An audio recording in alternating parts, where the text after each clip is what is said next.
What happens when a single piece of jewelry destroys the illusion that has shaped your entire existence? What if the financial struggles that defined every choice you've ever made were actually the result of a deliberate campaign to keep you from discovering a fortune that belongs to your bloodline? For Melissa Parker, a 30-year-old server at Boston's most prestigious private gentlemen's club, that life-altering moment came disguised as a routine Tuesday evening shift serving brandy to media moguls. For Harrison Whitfield, the publishing dynasty patriarch whose newspapers and magazines shaped public opinion across 3 continents, it was the beginning of the end of a carefully constructed lie that had protected his family's empire for 3 decades. She was just trying to earn enough tips to cover her sick brother's medical treatments. He was just another powerful patron seeking solitude in the Beacon Club's leather-bound library rooms. But when Melissa spotted the ornate diamond necklace worn by Harrison's guest, identical to the one her late aunt had treasured in their modest Southie apartment, a casual remark would trigger an avalanche that had been waiting to fall for 29 years. This isn't a story about random chance. This is about how one woman's relentless pursuit of answers exposed a conspiracy so intricate, so mercilessly orchestrated, that it had wiped an entire family line from the records while their stolen birthright built a media empire. But one Tuesday night, a single diamond necklace would change everything. The Beacon Club occupied 4 floors of a converted Gilded Age mansion in Boston's Back Bay, its mahogany-paneled walls and Persian carpets creating an atmosphere of old-world exclusivity that new money could never buy. Founded in 1887, the Private Gentlemen's Club served as a sanctuary for New England's oldest families, people whose ancestors had signed the Constitution and whose trust funds had been accumulating interest since before the Civil War. Melissa Parker had been serving in the Beacon Club's dining rooms and private libraries for 3 years, invisible to the publishing magnates, political kingmakers, and old money patriarchs who gathered there to discuss acquisitions that would reshape entire industries. At 30, she had perfected the art of graceful invisibility, navy dress pressed to perfection, auburn hair secured in a classic French twist, movements silent and efficient as she navigated between wingback chairs where decisions affecting millions of lives were made over decades-old scotch. The work paid better than anything else available to someone without connections or a college degree, but it came at the cost of constant reminders of her place in the social hierarchy. Every shift reinforced the vast distance between her cramped apartment in South Boston and the Beacon Hill townhouses her clients inherited like family heirlooms. She endured it because her younger brother Daniel needed her. He'd been battling leukemia for 2 years, and even with insurance, the treatment costs were crushing. Daniel was 26 now, brilliant and determined despite his illness, working on his PhD in literature when he wasn't too weak from chemotherapy to concentrate. He'd been their family's great hope, the Parker who would finally break the cycle of working-class struggle that had defined their lineage for generations. Now Melissa worked double shifts to keep him alive, watching her own dreams of returning to college fade like watercolors in rain. Their Aunt Catherine had raised them both after their parents died in a car accident when Melissa was 15 and Daniel 10. Catherine Parker had been a seamstress who'd worked for Boston's wealthy families, alterations and mending in the basement of her South Boston triple-decker. She died 5 years ago, leaving behind little except a fierce love of literature and a stunning diamond necklace that seemed impossibly elegant for a woman who darned socks for a living. "It belonged to my mother," Catherine would say whenever Melissa asked about the necklace's origins. "Back when our family mattered in this city, before everything went wrong." She'd never elaborated, and the necklace now sat in Melissa's jewelry box. Too precious to wear, but too meaningful to sell. Even when Daniel's medical bills made her consider pawning everything else of value. The necklace was extraordinary. 3 strands of graduated diamonds arranged in an intricate pattern that suggested Art Deco craftsmanship. At its center hung a pendant featuring a large solitaire surrounded by smaller stones, arranged like rays of sunlight. Catherine had worn it exactly once per year to midnight mass on Christmas Eve, treating it like a sacred relic from a lost world. Tonight, the Beacon Club buzzed with its usual collection of Boston's elite.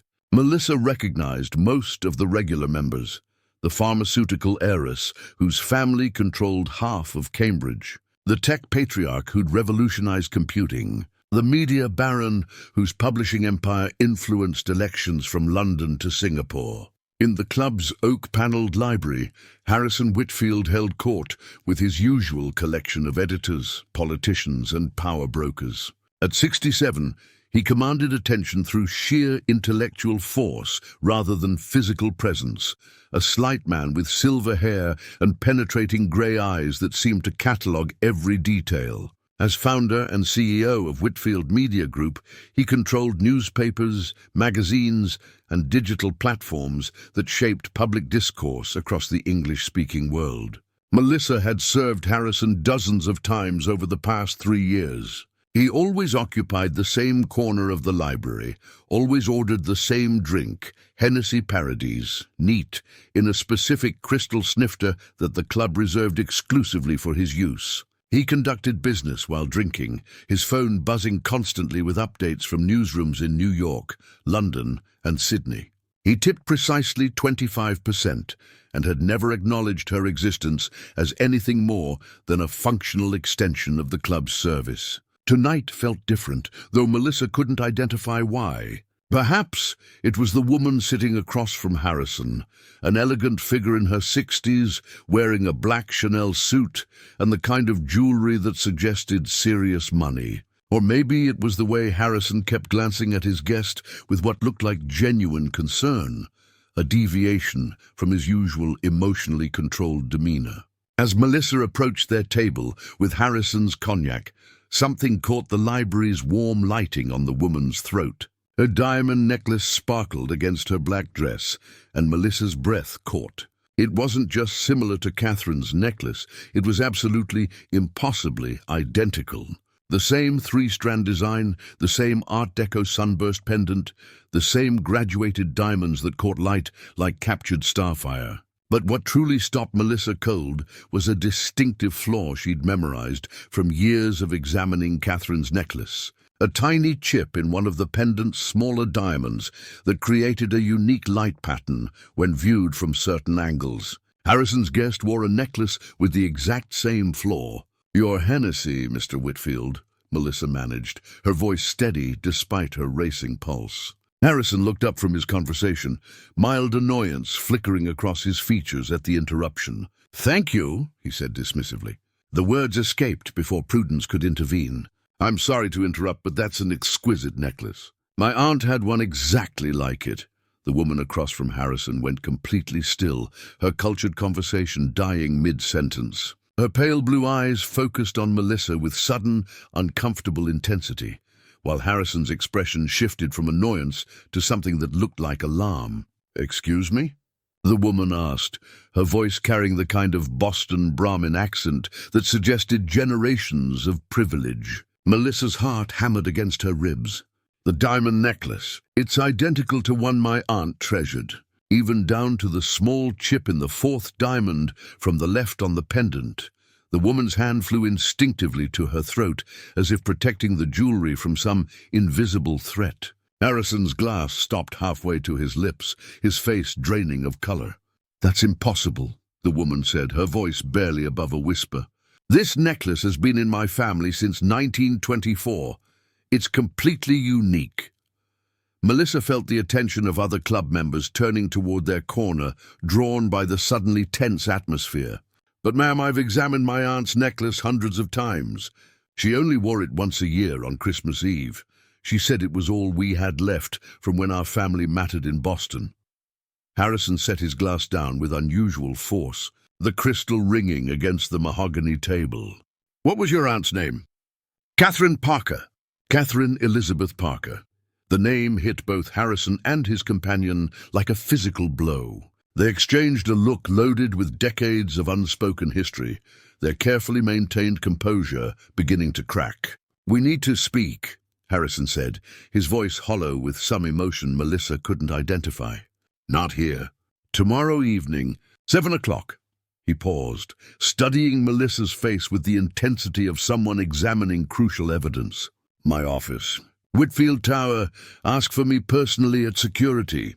He stood abruptly, helping his companion to her feet with unusual gentleness. They left without another word, abandoning their drinks and leaving Melissa standing in the sudden silence of the library corner, her world spinning off its axis. The commute home on the T felt like moving through a dream. Melissa sat in the subway car, surrounded by late-shift workers and students, trying to process what had just occurred. A media mogul, one of the most influential men in American journalism, had reacted to her aunt's necklace as if it contained evidence of his own crimes. Her apartment in Southie felt impossibly small after the Beacon Club's grandeur.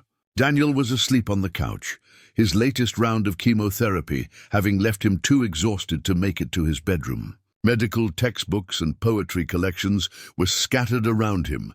Even in illness he couldn't stop learning, stop hoping for a future beyond cancer.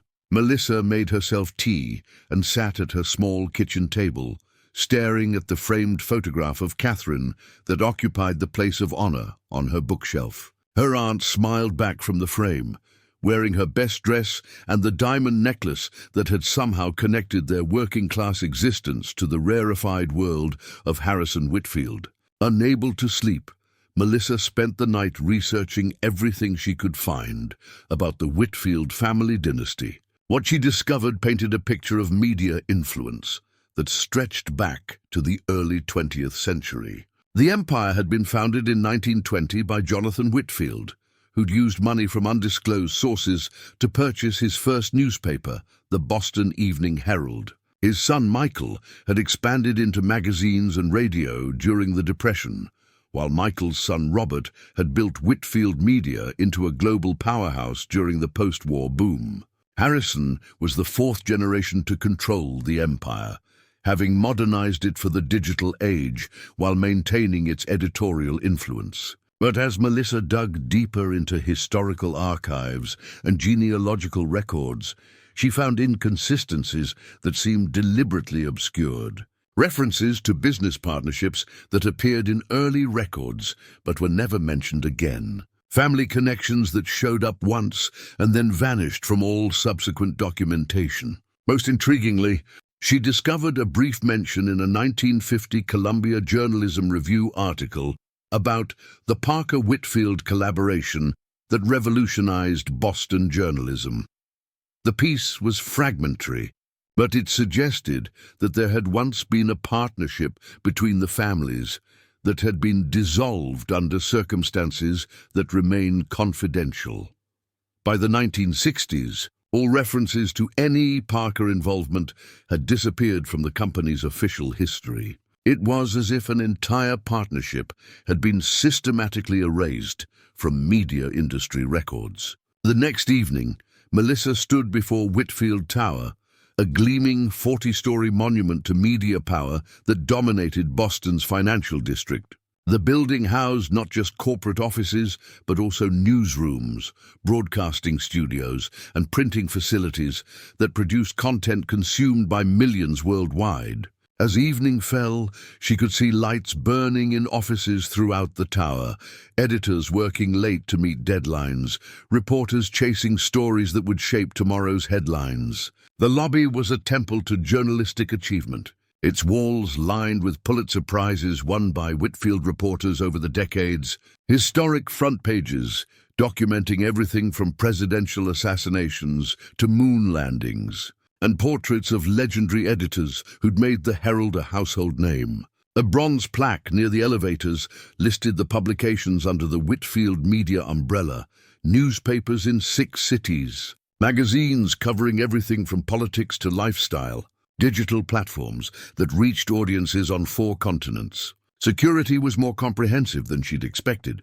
Former law enforcement officers who checked multiple databases before escorting her to a private elevator that rose directly to the executive floors. The guards were polite but thorough, their procedures suggesting that threats against media executives were taken seriously in an era of increasing political polarization. The ascent felt interminable, carrying her up through layers of media influence she'd never imagined she'd experience. She passed floors dedicated to different aspects of the operation: the newsroom, where breaking stories were shaped; the editorial departments, where opinions were crafted; the digital teams that managed social media presence and online engagement. Through glass walls, she could see reporters hunched over computers, editors clustered around conference tables, the controlled chaos of modern journalism. Harrison's office occupied the entire top floor, a space that felt more like a private library than a corporate workspace. The walls were lined with first editions, Pulitzer Prizes, presidential correspondence, and photographs documenting his meetings with world leaders, from Churchill to Obama. Floor-to-ceiling windows offered a commanding view of Boston Harbor, where container ships moved like illuminated islands against the dark water. Original artwork hung throughout the space, Edward Hopper paintings that captured the loneliness of American life, John Singer Sargent portraits of Boston Brahmins from the city's golden age, contemporary pieces by artists whose work graced museum walls. Rare books filled custom shelves, first editions of Hemingway and Steinbeck, signed copies of works by journalists who'd helped shape American understanding of everything from the civil rights movement to Watergate.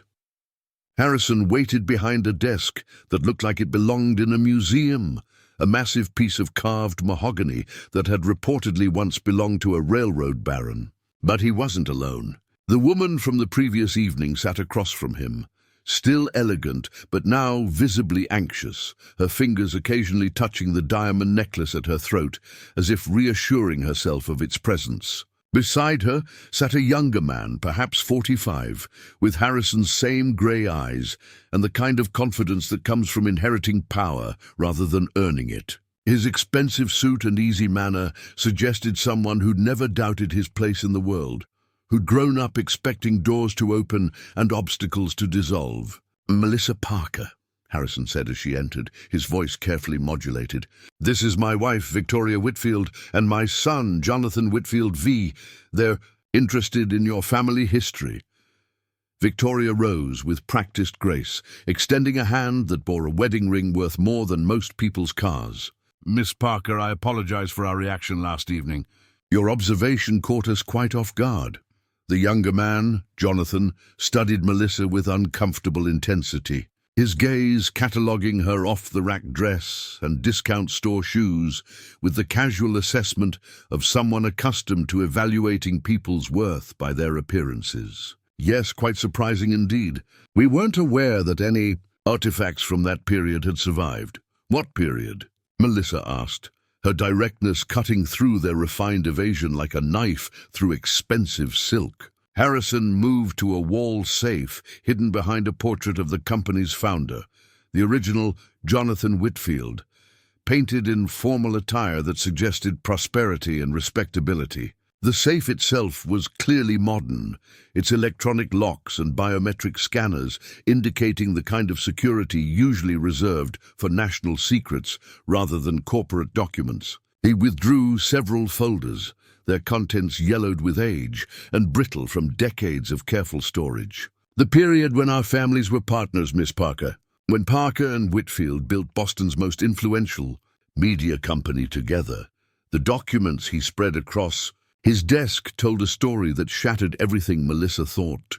She knew about her family's history. Legal papers showing that Catherine's grandfather, Thomas Parker, had been Jonathan Whitfield's original business partner, providing both capital and editorial expertise for the Boston Evening Herald. Financial records indicating that the Parker family had owned 45% of what became Whitfield Media Group. "Your great-great-grandfather was the real journalist," Victoria said quietly. "Jonathan Whitfield had money from family real estate, but Thomas Parker had the vision, the connections, the editorial genius that made the Herald successful." "What happened to him?" Melissa asked, though she feared the answer. Harrison's expression grew heavy with decades of buried guilt. Thomas Parker died in 1949, leaving his shares to his daughter, your great-grandmother Elizabeth Parker. She was 25 years old, unmarried and brilliant. She should have inherited control of the company. Jonathan V. shifted uncomfortably. There were complications with the inheritance. Social attitudes of the time made it difficult for a young woman to control a major media company. You mean you stole it from her, Melissa said, her working-class directness cutting through their euphemisms like a blade. The silence that followed was deafening. Victoria looked at her hands while Jonathan Fee studied the harbour view with sudden fascination. Not stole, Harrison said finally. Acquired. Through legal means that were questionable in retrospect. He opened another folder, revealing documents that painted a picture of systematic manipulation. Legal papers showing Elizabeth Parker had been declared mentally incompetent after suffering what was described as a nervous breakdown. Financial records indicating her shares had been sold to the Whitfield family for a fraction of their value while she was institutionalized. She spent 8 months in a private sanitarium, Victoria admitted. When she was released, her inheritance was gone. Her family's partnership had been erased from corporate records, and she'd been essentially written out of the company's history. The necklace, Melissa whispered, understanding flooding through her. Was her mother's engagement gift from Thomas Parker, Harrison confirmed. The only thing of value Elizabeth managed to keep. She wore it as a reminder of what had been stolen from her family. The pieces fell into place with sickening clarity. Elizabeth Parker had been Catherine's grandmother, the woman whose nervous breakdown had conveniently occurred just as she was about to inherit control of a media empire. Catherine had grown up hearing fragments of the story, understanding that their family had once mattered, but never knowing the full extent of what had been stolen. Where is she now? Melissa asked. Elizabeth died in 1987, Victoria said softly, in a nursing home in Dorchester. She never married, never had children of her own. Catherine was her brother's granddaughter, the only family she had left. Did Catherine know? Harrison shook his head. Elizabeth made a choice to let the past stay buried. She thought it would be kinder to let Catherine build a life without the burden of knowing what had been stolen from them. Kinder? Melissa's voice rose dangerously. Catherine spent her entire life as a seamstress, working in people's basements because she couldn't afford proper shop space. She raised 2 children on nothing, while the family that robbed her grandmother built a media empire. Daniel is dying because we can't afford the best treatments, while his inheritance sits in your bank accounts. The room fell silent, except for the distant hum of the building's air conditioning. Through the windows, Boston's lights twinkled like captured stars, a view that should have belonged to the Parker family for decades. Jonathan V. found his voice first. Miss Parker, while this is certainly regrettable, it was all handled legally. The statutes of limitations don't, Melissa cut him off. Don't hide behind legal technicalities when you're talking about destroying a family. Don't pretend there's some expiration date on theft just because you got away with it long enough. Harrison stood slowly, moving to the windows overlooking the city his empire helped shape. What do you want from us, Melissa? What would constitute justice in your mind? She looked at them, these people who'd built their power on her family's stolen foundation, and felt a cold determination settle over her. I want the truth told, she said. Publicly, in your own newspapers and magazines. I want Thomas Parker's name restored to the company's history. Elizabeth Parker's story told in full, and the Parker family acknowledged as co-founders of Whitfield Media. The scandal could destabilize the entire company, Jonathan Vi protested. We have shareholders, employees, obligations. Then you should have thought of that before you built your empire on stolen ground, Melissa replied. You have 1 week to publish the truth voluntarily, or I take this story to every competitor you have. The Boston Globe would love to expose how the Whitfield dynasty was really built. Victoria reached for her purse, withdrawing a checkbook. Perhaps we could reach some kind of private settlement.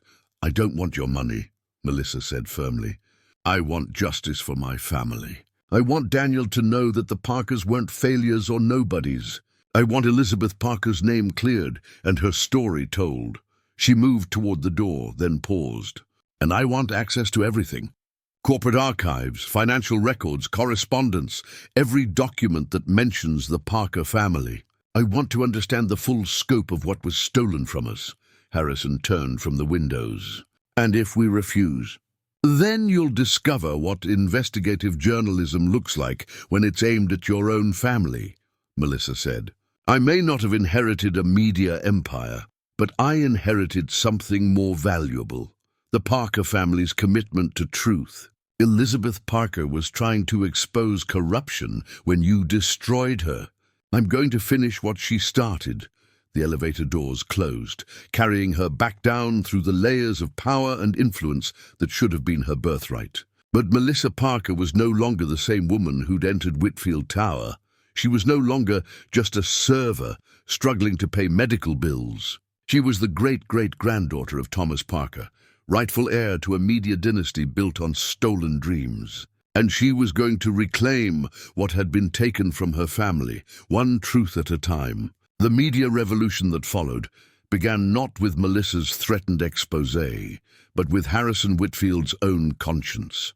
3 days after their confrontation, the Boston Evening Herald, now the flagship digital publication of Whitfield Media Group, published a front-page story that sent shockwaves through New England's business establishment.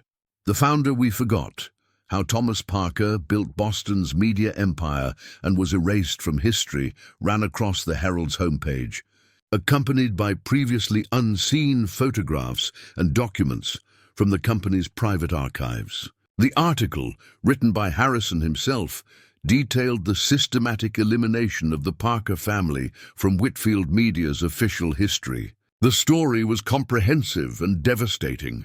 Harrison had opened the company's sealed archives, revealing partnership agreements, financial records, and correspondence that painted a clear picture of how Elizabeth Parker's inheritance had been stolen through legal manipulation and institutional abuse. He'd included photographs of Thomas Parker working alongside Jonathan Whitfield, documents showing the original 50-50 partnership agreement, and medical records from Elizabeth's forced institutionalization. Most significantly, he'd published Elizabeth's own writings, journals she'd kept during her hospitalization, letters she'd written but never been allowed to send, drafts of articles she'd planned to publish exposing the corruption that had destroyed her family. Her voice came through clearly across the decades, intelligent, determined, heartbroken by the betrayal of people she'd trusted. The response was immediate and intense. The story was picked up by national media within hours, trending on social media platforms as readers shared their outrage at the systematic destruction of a young woman's life and career. Journalism schools began reaching out to interview Melissa and Daniel, eager to understand how a family had survived decades of deliberately imposed poverty. The Columbia Journalism Review published a retrospective examining how many other founding partnerships had been quietly erased from industry history. The piece identified at least 12 other media companies where women or minority partners had been written out of corporate narratives through similar combinations of legal manipulation and institutional bias. Media historians began revisiting their own work, questioning accepted narratives about how various publishing empires had been built. Several academic conferences were organized to examine the hidden voices of American journalism, investigating whose contributions had been systematically minimized or eliminated entirely. Stock analysts began questioning other media companies' historical narratives, wondering what other inconvenient truths might be buried in corporate archives. Whitfield Media's stock initially tumbled as investors worried about potential lawsuits, but then rebounded as industry observers praised Harrison's transparency and commitment to historical accuracy. International journalism organizations took notice as well. The International Federation of Journalists issued a statement praising Harrison's decision to correct historical injustices, while calling on other media companies to conduct similar reviews of their foundational narratives. But the most significant impact was personal. Daniel Parker, reading the story from his hospital bed during another round of chemotherapy, finally understood why Catherine had sometimes spoken about the family's better days with such wistful sadness. The article had included a photograph of Elizabeth Parker from 1948, taken at a journalism conference in New York. She was 24 years old, beautiful and confident, surrounded by male colleagues who clearly respected her intellect. The caption identified her as one of the rising stars of American investigative journalism, whose work exposing municipal corruption had earned national recognition. "We're not just survivors, Mel," he told his sister during her next visit, his voice stronger than it had been in months. "We're heirs to something important." Elizabeth Parker was trying to preserve press freedom and editorial independence when they destroyed her. That's a legacy worth claiming. The photograph seemed to have given Daniel a new sense of purpose. Despite his illness, he'd started working on his own article about the experience of rediscovering family history, writing with the Parker family's characteristic determination to expose truth, regardless of personal cost. "I understand now why Catherine never talked about the details," he continued, gesturing toward the newspaper clipping on his bedside table. "She probably didn't know the full story herself, just fragments that were too painful to piece together. But she preserved what she could, the necklace, the stories about better times, the sense that we came from something more than poverty." Melissa sat beside his hospital bed, watching her younger brother process their transformed understanding of their place in the world. The chemotherapy had taken its toll, but his eyes held a clarity she hadn't seen since before his diagnosis. The knowledge that their family had mattered, had contributed something meaningful to American journalism, seemed to be healing something in him that medicine couldn't touch. The financial settlement came not through legal action, but through voluntary corporate restructuring. Harrison Whitfield, facing his own mortality at 67, chose to correct historical injustice rather than fight it. Melissa Parker became a 40% shareholder in Whitfield Media Group, with guaranteed editorial independence for all Parker family descendants. More importantly, the Elizabeth Parker Fellowship was established at Columbia Journalism School, providing full scholarships for students from working-class backgrounds who demonstrated commitment to investigative reporting. The first recipient was Daniel Parker, whose recovery from leukemia had been aided by the medical treatments his family could finally afford. 6 months after that transformative Tuesday evening at the Beacon Club, Melissa stood in the restored Thomas Parker Memorial Newsroom, formerly Jonathan Whitfield's private conference room, watching her brother conduct his first interview as a staff reporter for the Herald. Through floor-to-ceiling windows, Boston Harbor stretched toward the horizon. No longer a view reserved for those born into privilege, but a reminder that truth, like the tide, has a way of revealing what was hidden. A single diamond necklace, worn faithfully by women who refused to let their family's story be erased, had finally brought its owners home. Melissa Parker had walked into the Beacon Club as invisible service staff and emerged as Melissa Parker Whitfield, guardian of a media legacy that had been stolen but never truly lost. Sometimes justice arrives like breaking news, urgent, transformative, and impossible to ignore. Sometimes it comes quietly, carried by a working woman who refused to let her family's truth remain buried in corporate archives. Elizabeth Parker's necklace had finally fulfilled its purpose, and the empire that tried to erase the Parker name would forever honor it in recognition of journalism's true founding principles.